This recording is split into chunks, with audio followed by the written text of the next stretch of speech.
ពេលនោះគេបានឲ្យស្រីនុចយកដៃទៅប៉ះអ្នកក្រេគេថ្នមៗ ហើយរីឯស្រីនុចវិញ គេឲ្យអង្គុយនៅជិតគេ និងបានចាំបាច់លេងភ្នំតិចៗ ដែលធ្វើឲ្យពួកគេទាំងបីមានអារម្មណ៍ស្រីវជាខ្លាំង ពេលនោះឃាក៏ឲ្យស្រីនិចយកនាគរីរបស់គេដាក់ចូលទៅក្នុងមាត់តិចៗថ្នមៗ ដែលធ្វើឲ្យគេស្រួលជាខ្លាំង និងឲ្យស្រីនុចយកភ្នំទាំងគូរបស់គេដាក់ចូលទៅក្នុងមាត់របស់គេ ដែលធ្វើឲ្យស្រីនុចមានអារម្មណ៍ថាចង់ហៀរទឹកចេញមកក្រៅបាត់ទៅហើយ ពួកគេក៏យកនាគរីបងថ្លៃរបស់គេយកមកដាក់ក្នុងល្អាងទឹករបស់ពួកគេម្នាក់ម្ដង និងបានបើកឆាកប្រយុទ្ធយ៉ាងខ្លាំងទាំងបីនាក់ រហូតបែកទឹកខ្ចាយពេញបន្ទប់តែម្ដង សូមស្វាគមន៍មកកាន់ Channel សៀអារ៉ាំទាំងអស់គ្នា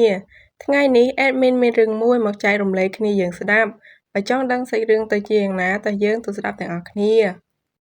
នៅក្នុងផ្ទះដាច់ស្រយាលមួយ មានគ្រួសារមួយមានគ្នា 4 នាក់ ដែលឪពុកមានឈ្មោះថាពូសុក បងស្រីមានឈ្មោះថាចានី និងមានប្អូនស្រី 2 នាក់ទៀត ដែលមានឈ្មោះថាស្រីនុចនិងស្រីនិច ដែលពួកគេទាំងពីរនាក់គឺជាបងប្អូនភ្លោះនឹងគ្នា ដែលរស់នៅកំព្រាម្ដាយ ដោយម្ដាយពួកគេបានស្លាប់នៅពេលដែលសម្រាលកូនស្រីភ្លោះស្រីនុចនិងស្រីនិចរួច គាត់ក៏បានស្លាប់តាំងពីពេលនោះទៅ ដែលបន្សល់ទុកកូនស្រី 3 នាក់ឲ្យពូសុកមើលតែម្នាក់ឯង ស្រីនេះគេជាបងស្រីក៏ប្រៀបដូចជាម្ដាយមួយរូបអញ្ចឹង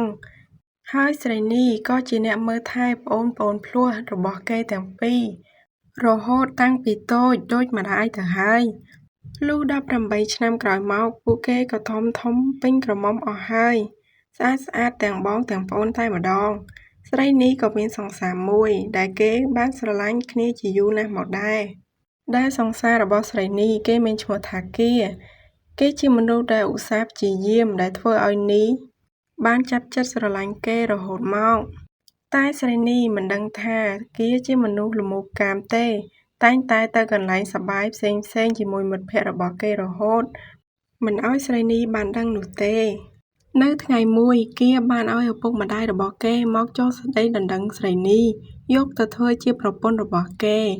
ពេលមកដល់ផ្ទះស្រីនេះ គេក៏បានឃើញប្អូនស្រីភ្លោះរបស់ស្រីនេះ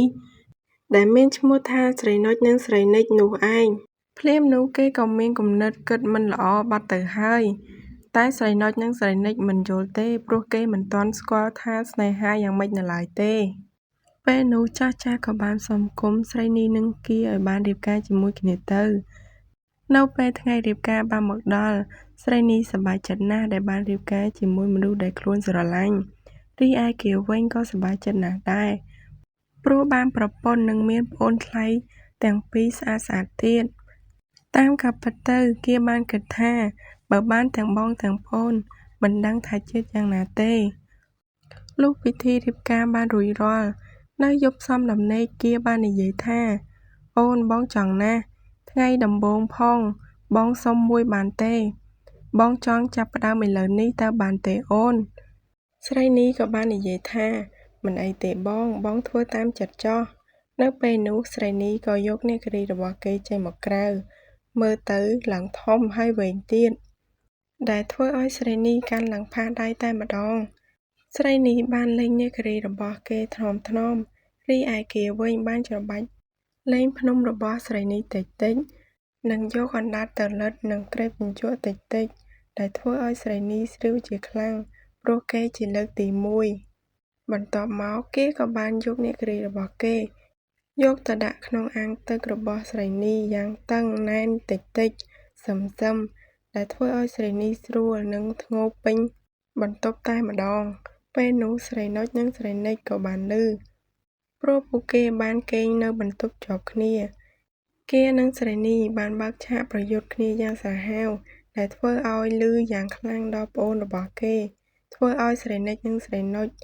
ឆ្ងល់ចង់ដឹងនិងចង់សាក តើវាស្រួលយ៉ាងណាទៅបានជាបងស្រីរបស់គេធ្ងរឮសូរដូច្នេះ តើស្រួលយ៉ាងណាទៅ ពួកគេទាំងពីរក៏ទៅលួចមើលបងស្រីរបស់គេ ដែលកំពុងតែឡើងឋានសួគ៌ជាមួយប្ដីរបស់គាត់ ពួកគេបានលួចមើលហើយឡើងហៀរទឹកចេញមកក្រៅយ៉ាងសើមខោ ទើបពួកគេបានឈប់មើលហើយដើរត្រឡប់មកបន្ទប់វិញលុះព្រឹកឡើងស្រីនេះបានក្រោកមកធ្វើបាយម្ហូបឲ្យប្តីនិងឪពុកនិងប្អូនរបស់នាងហូបនៅពេលហូបបាយជុំគ្នាគាបានលួចសម្លឹងមើលមុខស្រីនុចនិងស្រីនិចរហូតមិនឈប់សោះនៅពេលនោះស្រីនុចស្រីនិចក៏បានឃើញកែវភ្នែករបស់បងថ្លៃដែរតែពួកគេមិនបាននិយាយអ្វីប្រាប់ទៅបងស្រីនិងឪពុកគេឲ្យបានដឹងនោះទេពួកគេក៏បន្តហូបបាយហើយធ្វើតាមធម្មតាដូចជាគ្មានរឿងអ្វីនោះទេលុះយប់ឡើងគាបានដើរកាត់មុខបន្ទប់ប្អូនថ្លៃទាំងពីរក៏បានក្រឡេកមើលទៅឃើញប្អូនថ្លៃទាំងពីរកំពុងស្លៀកសម្លៀកបំពាក់គេងយប់មើលទៅទាក់ទាញខ្លាំងណាស់ដែលធ្វើឲ្យអាអូនរបស់គេក្រោកឡើងយ៉ាងលឿនពេលនោះគេក៏បានដើរហួសទៅបន្ទប់របស់គេរួចក៏ចូលគេងតាមធម្មតាលុះយប់បន្តិចគេក៏លួចលបដើរចេញពីបន្ទប់ថ្នមទៅបន្ទប់ប្អូនថ្លៃរបស់គេតិចព្រោះខ្លាចប្រពន្ធរបស់គេភ្ញាក់រួចគេក៏បានដើរទៅជិតបន្ទប់ប្អូនថ្លៃនិងទាញទ្វារបន្តិចមើលទៅក្នុងបន្ទប់ក៏ឃើញប្អូនថ្លៃដេកអស់ក៏បានដើរចូលទៅក្នុងបន្ទប់ប្អូនថ្លៃស្រីនុចនិងស្រីនិចតិចរួចក៏ឡើងទៅលើគ្រែនិងបានចាប់អោបថើប្អូនថ្លៃទាំងពីរពេលនោះពួកគេក៏បានភ្ញាក់ពីគេងហើយឃើញបងថ្លៃកំពុងចាប់អោបខ្លួននិងថើបខ្លួនដូច្នេះក៏ចង់ស្រែកហៅបងស្រីនៅជិតនឹងមកជួយ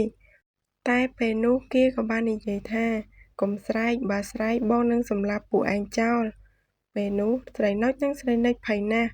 មិនហ៊ានរើបំរាស់នោះទេពួកគេទាំងពីរក៏ព្រមស្ងប់ស្ងាត់និងព្រមធ្វើតាមសម្ដីគាដែលជាបងថ្លៃគ្រប់យ៉ាងដែលបងថ្លៃរបស់គេប្រាប់ពេលនោះគាបានឲ្យស្រីនុចយកដៃទៅប៉ះអ្នកក្រេគេថ្នមហើយរីឯស្រីនុចវិញគេឲ្យអង្គុយនៅជិតគេនិងបានចាំបាច់លេងភ្នំតិចដែលធ្វើឲ្យពួកគេទាំងបីមានអារម្មណ៍ស្រីវជាខ្លាំងពេលនោះគាក៏ឲ្យស្រីនិចយកអ្នកក្រេរបស់គេដាក់ចូលទៅក្នុងមាត់តិចថ្នមដែលធ្វើឲ្យគេស្រួលជាខ្លាំងនិងឲ្យស្រីនុចយកភ្នំទាំងគូរបស់គេដាក់ចូលទៅក្នុងមាត់របស់គេដែលធ្វើឲ្យស្រីនុចមានអារម្មណ៍ថាចង់ហៀរទឹកចេញមកក្រៅបាត់ទៅហើយពួកគេក៏យកអ្នកក្រេបងថ្លៃរបស់គេយកមកដាក់ក្នុងឡាងទឹករបស់ពួកគេម្នាក់ម្ដងនិងបានបើកឆាកប្រយុទ្ធយ៉ាងខ្លាំងទាំង3នាក់រហូតបែកទឹកខ្ចាយពេញបន្ទប់តែម្ដងពេលនោះគេល្វើយខ្លាំងណាស់ព្រោះប៉ះប្អូនថ្លៃក្រមុំទាំងពីរដូច្នេះក៏សម្រាប់បន្តិចនិងមានកម្លាំងមកវិញពេលសម្រាប់ឈប់ហត់ហើយគេក៏បានចាប់ផ្ដើមបន្តរហូតដល់ជិតភ្លឺទៅពួកគេឈប់ហើយគាក៏បានដើរទៅបន្ទប់ដេករបស់គេវិញធ្វើដូចជាគ្មានរឿងអ្វីកើតឡើងអញ្ចឹងរីឯស្រីនុចនិងស្រីនិចវិញពួកគេនិយាយថាហេតុអ្វីក៏ស្រួលយ៉ាងនេះចឹងតើបានជាបងស្រីរបស់គេធ្ងោពេញបន្ទប់អញ្ចឹងយកសង្សារបានម្នាក់មួយទុកកំដរបាត់ទៅហើយគេក៏បានសួរនាំគ្នាថាតើយើងគួរប្រាប់បងស្រីដែរឬទេពេលនោះគេក៏នឹកឃើញសម្ដីបងថ្លៃរបស់គេប្រាប់ថាបើប្រាប់បងស្រីគេនឹងសម្លាប់ចោលគេក៏គិតថាមិនប្រាប់វិញណាមួយក៏ស្រួលណាស់ដែរអ្នកក្រេរបស់បងថ្លៃធំហើយវែងទៀតបានសាកហើយស្រួលខ្លាំងណាស់និងជាប់ចិត្តជាមួយបងថ្លៃរបស់គេបាត់ទៅហើយនៅថ្ងៃបន្តពួកគេ3នាក់ក៏បន្តដេកជាមួយគ្នារហូតនៅពេលដែលបងស្រីរបស់គេមិននៅផ្ទះរឿងនេះក៏បានចប់សូមអរគុណបាយ